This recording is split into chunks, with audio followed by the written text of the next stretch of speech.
My name is Malcolm Reid. I'm 76 years of age and I'm here to talk to you about my experience of looking after my wife, Margaret. Margaret was a person that didn't have a bad word or a bad feeling for anybody. It's a long goodbye. I looked after Margaret. She got diagnosed in 2007 and then she passed away in 2017, so that was 10 years. 8 of those years I was a carer for her. He did tests on Margaret and said, I'm going to send you to Hull Infirmary and we're going to have her assessed properly, which we did. We took her to Hull Infirmary. She had all the blood tests, she had all the scans, everything else, and we came back a month later and the gentleman that was understudy to be the consultant said, oh, she's got brain shrinkage. Now by that time I'd done some research and I said, yes, but what is the name of the brain shrinkage? He says, well, this. I says, look, I'm not happy. I says, unless you're going to tell me exactly what it is, I want to see the consultant. He says, it's Alzheimer's. I says, thank you. At that point, Margaret broke down because she lost her mother to Alzheimer's. So she knew, in a sense, what was going to happen to her. So we went home, excuse me, went home, had a good talk, and she says, what are we going to do? She says, will I end up in a nursing home? I says, not while I'm alive. It was okay. The first 2 or 3 years she was capable of doing things, enjoying her life, and then it started deteriorating, so she had problems. Problems forgetting how to write a name, how to add money up, things like that, which was important if you were going to go out on your own. She also got a bit of a problem in directions. Now, we had a dog called Toby at that point, a Labrador, and she used to take the dog out, but I think the dog, in a sense, knew because he always brought her back.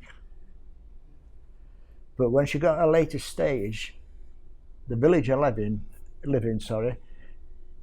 is a good community, and people understood, and they started walking with Margaret so she could go out. Now, at the time, I'd got my own business, a driving school, which I'd had for 43 years. It got to a point where I could not leave her on her own.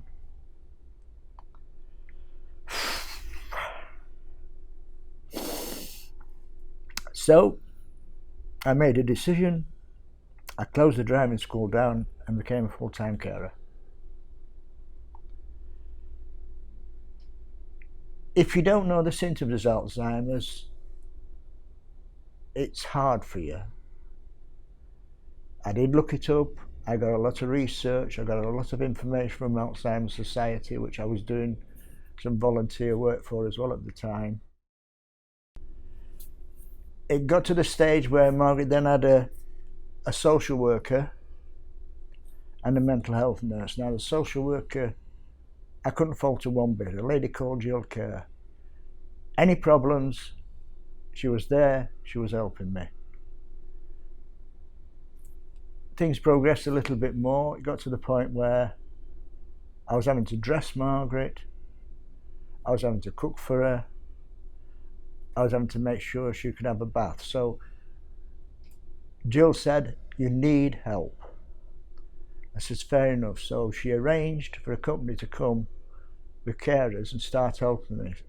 1 in the morning, 1 in the evening, basically to get Margaret up, get her dressed, give her a bath, make sure she cleaned her teeth, things like that. And it took some of that pressure off me.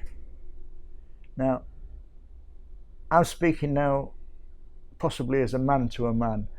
When a man's worked all his life and he's never looked after a house, and he suddenly finds himself to looking after somebody that's got an illness, and the house as well, is in a whirlpool. He's got to learn not only to look after the house, he's got to learn to cook, he's got to learn how to use the washing machine, the microwave, how to make the bed sometimes, which he's probably never made, cleaning. He's got all the things that a woman needs to do in a house, and suddenly he's got that. And somebody that he knows was quite capable of looking after him has suddenly got the point of return where he's got to look after her. Margaret's daughters visited occasionally, and they were very upset to see how the mother was deteriorating. Richard, the son, was actually living with his father, which was Margaret's husband, and it upset him that much. He says, Margaret, says, I can't come anymore. I said, Richard, I understand. He still phoned up, he still asked, he still sent the birthday cards and everything, but it hit him that hard. He just could not watch his mother go downhill.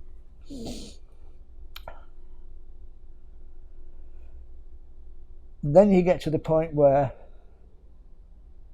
not only are you feeding Margaret, you're having to cut the food up because she can't eat solid foods too much, and you've got to make sure she doesn't choke. Then she's got the mood swings. Now, Jill came to see me one week, and the first thing she said, what have you been doing, Malcolm? I said, what do you mean? She says, you've got scratches on your arms, you've got some on your face. She says, have you fallen into a bush or something? I says, no, Margaret did it. She says, oh. I says, you're not doing anything. I says, I can take it. But there's a point there where some men wouldn't. Margaret was a gentle person. If she'd have known what she was doing, she'd have been mortified.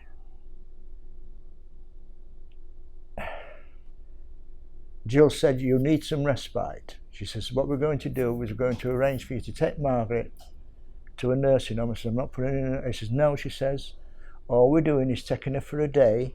She'll go in the morning and you can pick her up in the evening and you can have a day's relax in between. I said, okay, so we did that. It was so strange coming home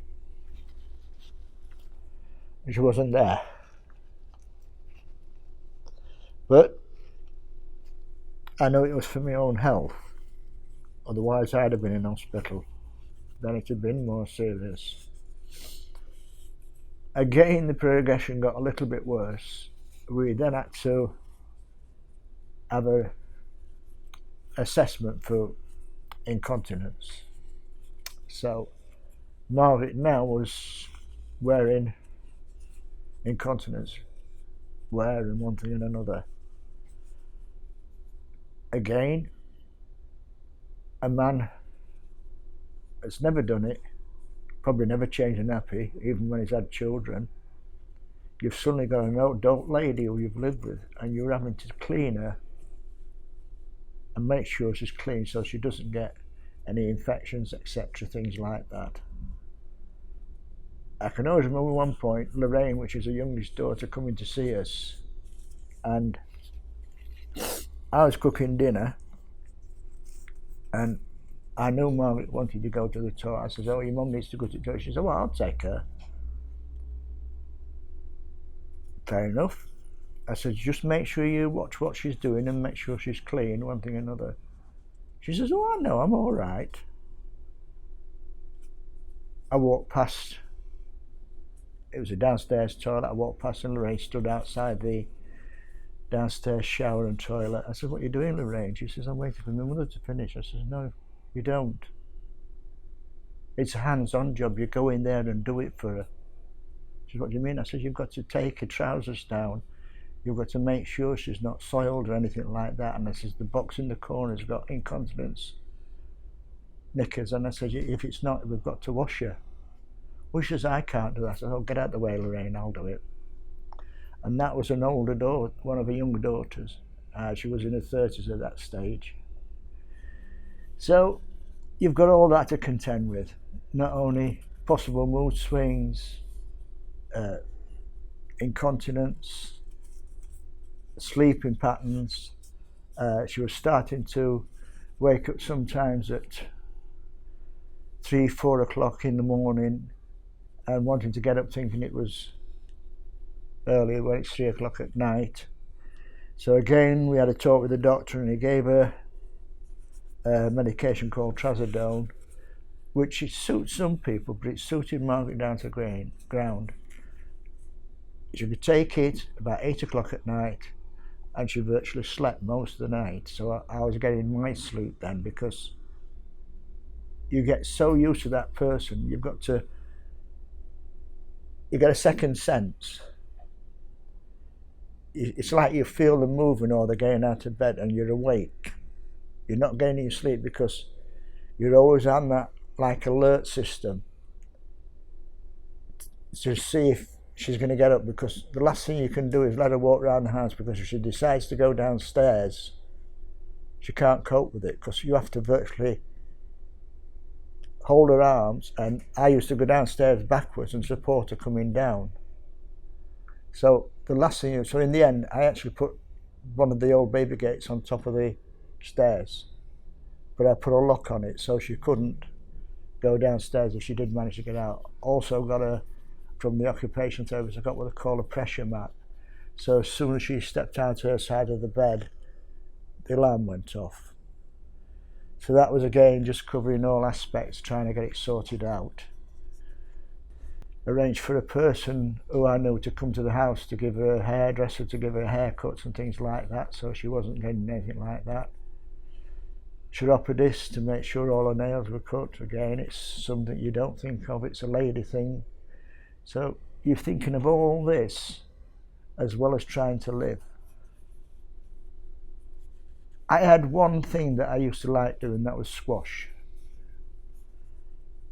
It got to the point where I thought, I can't go anymore. One of my neighbours, a lady called Elsie, I spoke to her about it and she says, "What are you doing, Mum?" She says, "Go and play your squash." She says, "I'll come over and look after Margaret when you go in." I says, "Are you sure?" She says, "Yes, of course."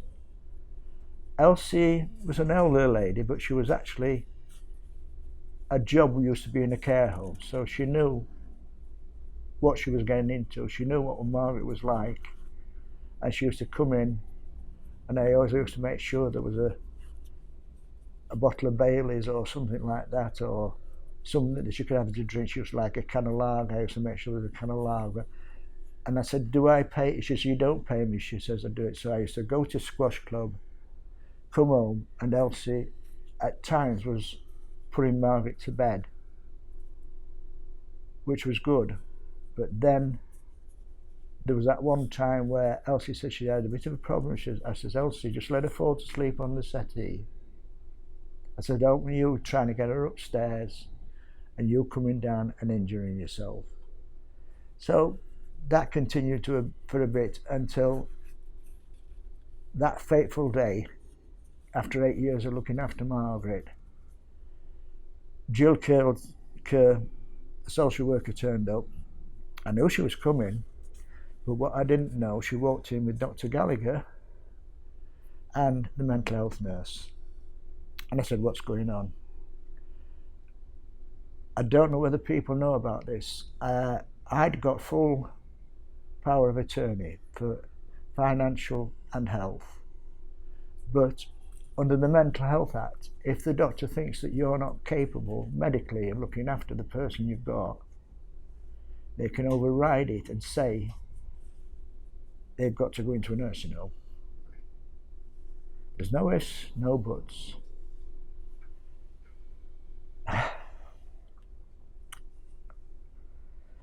I promised Margaret she wouldn't go in, but I didn't have a choice.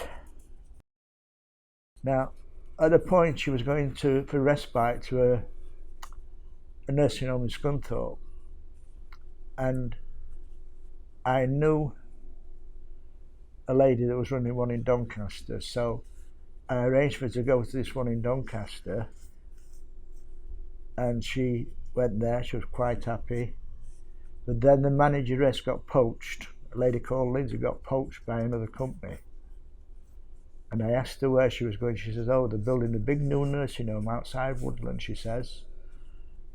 And I'm going to be the manageress. I says, oh. I says, good.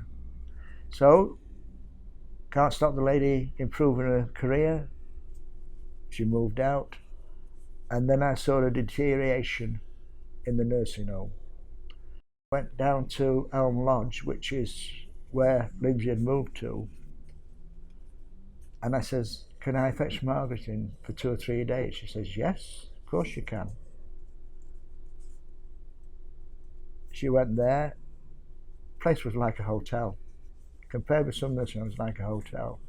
She was having respite for 2 or 3 days, one thing and another. And then Lindsay said, Malcolm, she says, we're getting that full. She says, I can't do respite anymore. She says, we can only take full-time care. So it's fair enough. So I took her back to the one in Scunthorpe and did that. And at that point, this is where the doctor came to see me. So I rang Lindsay up and I says, is there any chance of a full-time place? She says, not at the moment, she says, but you're first on the list. She rang me about 2 weeks later. She said, we've got a room, Malcolm. Do you want to bring Margaret down? I says, can I sort it out with the social worker? She says, yes, that's okay. And by the time the social worker had tried to get it sorted out, the room had gone. So I said to Lindsay, I says, she says, I'll let you know. A month later, she rang me up. She says, we've got another room, Malcolm. I says, right. So I rang Jill Kerr up. She says, don't worry, Malcolm. She says, I'll sort it out. Take her. She says, take her. That's where you wanted to go. She says, take her. So she went in, lovely room, clean, new place. 3 floors on the nursing home, 1 for residents on the bottom floor. Middle floor was for people like Margaret with Alzheimer's or Parkinson's, etc., things like that. And the top floor was for people with medical needs that needed medical attention. But there was always a nurse on 24/7 on all 3 floors. They always did medication. And it used to be a 40-50 mile journey. So I got to the point where I was doing it 3 or 4 times a week and going in. And actually, Lindsay says, you help the girls when you're doing that, and I actually got into the point. I said, what about safeguarding? She says, well, we've got a meeting about safeguarding tomorrow. I said, well, I've done it with the volunteer work I did. I actually did the safeguarding, the lifting, the hoists. I went through all the exams and learned how to do it. And the girls used to say, you've got as much experience as some of the staff here, Malcolm. And I used to sit at a table and feed Margaret, and it got to the point where I forget the name of the thing. They assess the person that's eating the food, and if there's a choke risk, they then start doing puree food. It's virtually everything's just, in a pureed down till it's like a soup. And Margaret was eventually onto that. So again, like that, we used to have a Christmas dinner, we used to have parties, they used to have entertainment. The nursing home was brilliant. In fact, the first time Tracy, her oldest daughter, came down and she walked in, she says, I'm pleased you put my mum here. She says, I love it. It's absolutely brilliant. I said, yeah. And somebody I know once said to me, says, why are you spending all that money? I says, if I had been the person with Alzheimer's and Margaret had had to put me into a nursing home, she wouldn't have put me somewhere that was cheap. She'd have put me somewhere like this. And I says, out of respect, I'm doing the same for her. It's destroying you because you know what that person was like. I mean, when she first went in, some of the girls used to say, she's like an Olympic runner. She said, we turn around and she's at the other end of the corridor. She's just so quick. And it went down to the point where she needed 2 people to assist her down the corridor. can only remember it, to some people it'd be upsetting, but I took it quite funny. I can always remember going in one day and the girl saying, "Oh, well, Margaret Malcolm's here." And she says, "Who?" And one of the girls says, "Your husband." And she says, "No, he's not." She says, "This is my husband," and pointed to the old fella next to her. And the girl said, "Didn't that upset you?" I says, "No, because it's not Margaret." I knew, yeah, it felt odd, but how can you blame somebody that doesn't know?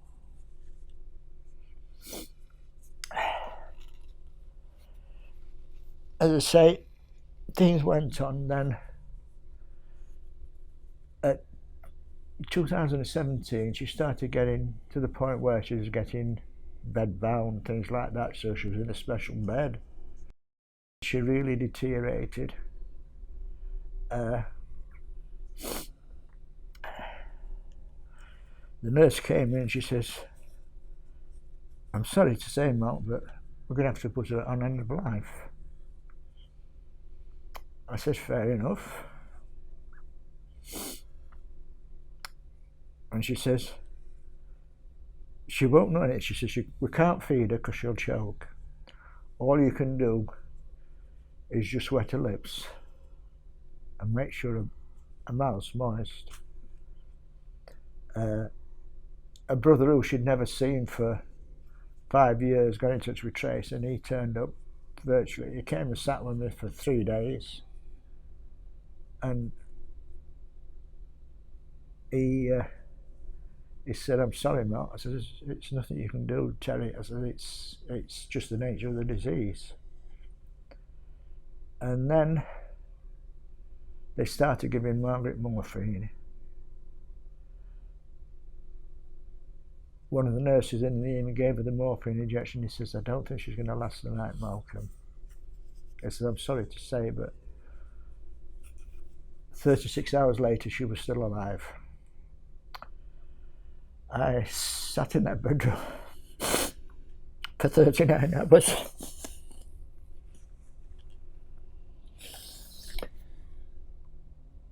I must have fallen asleep because when I woke up, she'd gone.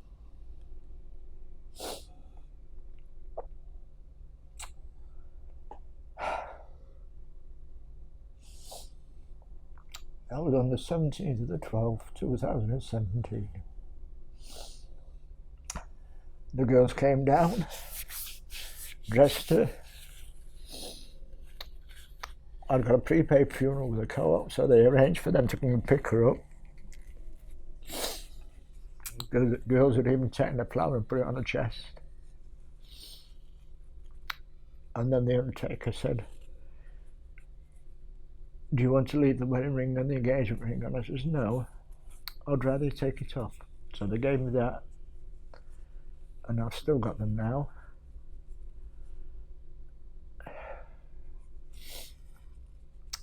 And basically, the rotten thing of having to clear a room out the next day and going home and realising that I've got nowhere to go because I've been doing it for 2 years. So all those journeys I didn't have to make. But as I say, on the day of the funeral, well, Margaret's family turned up, my family turned up, and all the village turned up. We got about 180 people. And the lady that was catering, a lady called Sandra Bishop, was who Margaret used to work for. When she realised that she was having a problem, not remembering what to put on the orders when she was making sandwiches. So she came for all the catering up. She said, "Would you like anything for the gentleman?" I said, "I want you to put a bar on." She says, "Well, do you want me to give them the first?" I says, "No, put a bar on." I says, ladies can have what they want. Sherry, you can get them Prosecco, whatever you want. I says, "We're going to send her up properly. So do all the catering, have an open bar and we had a good send off. Her son Richard came, he says, there was all these people. I said, all the friends in the village. And that's where we are now.